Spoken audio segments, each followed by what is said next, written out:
तो आज मैनपुरी के एक दिवसीय दौरे पर रहे उत्तर प्रदेश के मुख्यमंत्री योगी आदित्यनाथ और साथ ही आपको बता दें कि यहां पर सिंधिया की मूर्ति का माधवराव सिंधिया की मूर्ति का अनावरण उन्होंने किया। इस मौके पर केंद्रीय मंत्री ज्योतिरादित्य सिंधिया भी उनके साथ मौजूद रहे।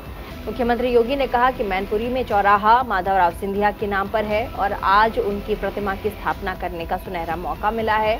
मुख्यमंत्री सीएम योगी ने कहा कि माधवराव सिंधिया ने हमेशा सकारात्मक राजनीति की है, लेकिन एक दुखद घटना ने उनको हमसे छीन लिया। मुख्यमंत्री योगी ने 412 करोड़ की योजनाओं विकास कार्यों का तोहफा मैनपुरी को दिया है। उन्होंने 173 करोड़ से ज्यादा विकास परियोजनाओं का शिलान्यास लोकार्पण किया।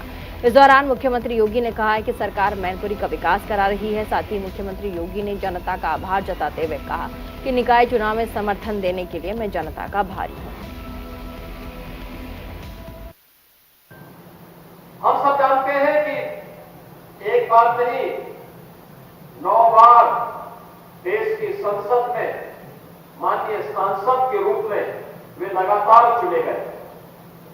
केंद्रीय मंत्री के रूप में यानी मात्र 26 वर्ष की उम्र में वे सांसद बने थे।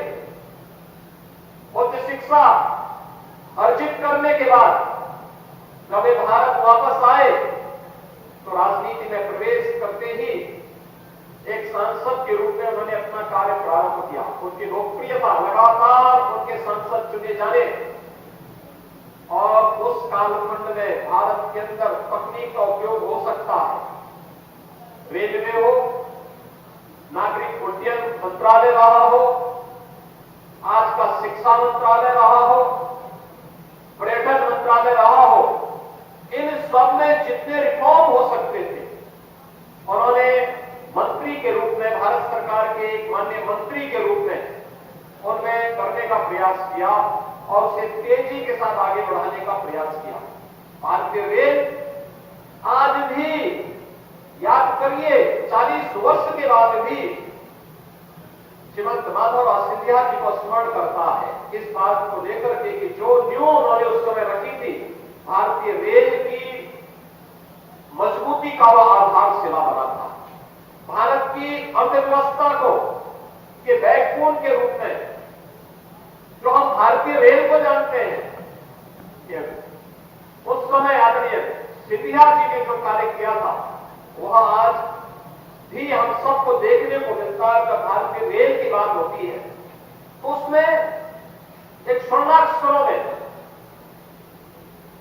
श्रीमंत माधवराव सिंधिया जी का नाम हम सबको देखने सुनने और रेलवे के वर्तमान स्वरूप में हम सबको देखने को मिलता है। रेलवे की भी स्पीड होनी चाहिए। रेलवे केवल अपनी मीटर गेज तक सीमित न रहे, बल्कि रेलवे की अपनी स्पीड भारत की अर्थव्यवस्था की स्पीड के रूप में बढ़ती हुई दिखाई दे। शताब्दी ट्रेन की शुरुआत उस समय की एक अद्भुत और रोमांचकारी घटना हुआ करती। आज मैनपुरी से जुड़े हुए विकास की तमाम योजनाओं को हम आगे बढ़ा रहे हैं। यहाँ के बाईपास की बात अभी जयवीर सिंह जी कह रहे थे। हम तो हर उस विकास के कार्य को आपके इस क्षेत्र में निभाना चाहते हैं और मैं आभारी हूं मैनपुरी वासियों का जिन्होंने नगर निकाय चुनाव में इतना भारी समर्थन भारतीय जनता पार्टी के प्रत्याशियों को दिया, फिर दिया और लगातार दे रहे हैं। आज उत्तर प्रदेश आदरणीय प्रधानमंत्री जी के मार्गदर्शन में आगे बढ़ रहा है।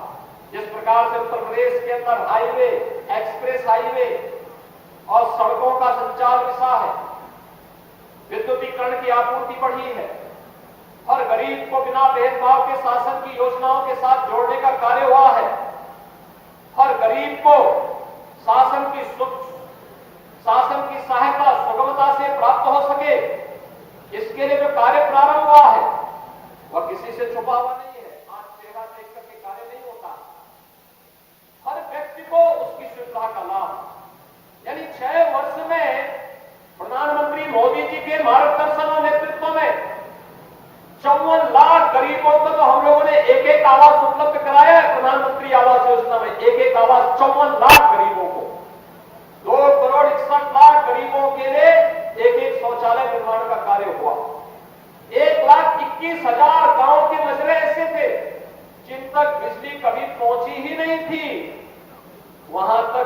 पहुंचाने का काम और 1,75,000 परिवारों को फ्री में बिजली कनेक्शन उपलब्ध करवाने का काम भी किया गया।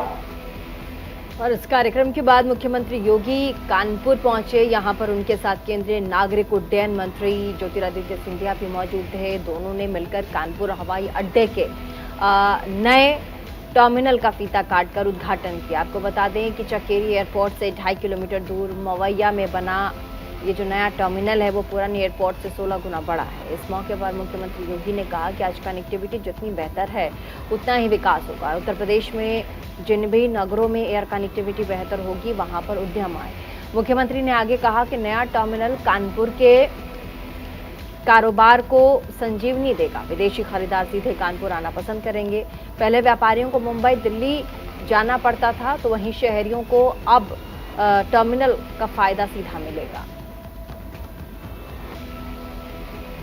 मैं आप सबका आभार भी व्यक्त करता हूं कि आपने फिर से महापौर कर श्रीमती प्रमिला पांडे जी को भारी बहुमत से चुनाव जिता करके भेजा है। इसके लिए भी मैं आप सबका हृदय से आभार व्यक्त करता हूं। भाइयों बहनों, प्रधानमंत्री मोदी जी के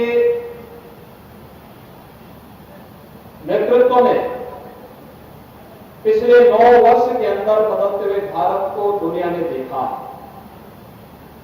उसका लाभ देश भी ले रहा है और स्वाभाविक रूप से सबसे बड़ी आबादी का राज्य होने के कारण उत्तर प्रदेश स्वतः स्फूर्त भाव के साथ इस लाभ के साथ जुड़ जाता है। इस क्षेत्र में अगर विकास के अलग अलग क्षेत्रों में देखना हो, हर क्षेत्र में उत्तर प्रदेश को व्यापक लाभ हुआ है। लेकिन अगर आपको परिवर्तन देखना है तो नागर विमानन के क्षेत्र में पिछले 6 वर्ष के अंदर जो परिवर्तन देखने को मिला है, मुझे याद है 2017 के पहले 2 एयरपोर्ट हमारे पूरी तरह क्रियाशील थे और 2 आंशिक रूप से क्रियाशील थे।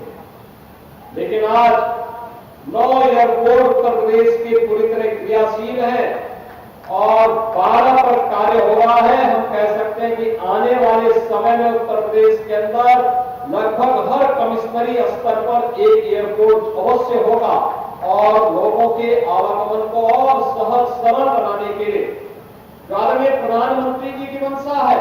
उड़ान योजना ने इस दिशा में जो क्रांति की है उसका सर्वाधिक लाभ लेने वाले राज्यों में उत्तर प्रदेश है और आज उसी का परिणाम है कि नई नई वायु सेवाएं न केवल मांग हो रही है बल्कि उसके अनुरूप उन सेवाओं को जोड़ते हुए भी आज जो माननीय ज्योतिरादित्य सिंधिया जी के नेतृत्व में नागर विमानन मंत्रालय ने पूरे देश के अंदर लोगों की आवश्यकताओं को ध्यान में रख करके कनेक्टिविटी को उतना ही आसान और सरल बनाने का कार्य किया है। आज उसका लाभ उत्तर प्रदेश भी ले रहा है और कानपुर भी उसी लाभ को लेते हुए आज इस प्रक्रिया के साथ, इस नए सिविल टर्मिनल के साथ जुड़ करके इसका आनंद भी ले रहा है।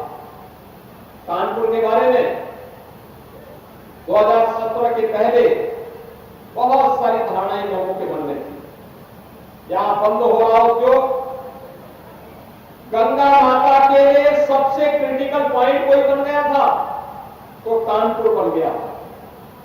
एक तरफ उद्योग बंद हो रहे थे, दूसरी तरफ जब गंगा प्रदूषण की बात होती थी तो लोग कानपुर के ऊपर ही आरोप लगाते थे। लेकिन भाइयों बहनों, कानपुर की कनेक्टिविटी को, चाहे वह रोड की कनेक्टिविटी हो, चाहे वह एयर कनेक्टिविटी हो, चाहे वह मेट्रो की, पब्लिक ट्रांसपोर्ट की बेहतरीन सुविधा का हो, और चाहे कानपुर में जहां पर शीशामऊ नाले से 14 करोड़ लीटर सीवर गंगा मां के ऊपर पड़ करके पूरी नदी को प्रदूषित करने का कार्य कर रहा था, उस शीशामऊ नाले को टेप करते हुए पूरी तरह से आज उसे सेल्फी पॉइंट में बदलने का काम भी अगर किसी ने किया तो कानपुर ने चमत्कार करके दिखाया।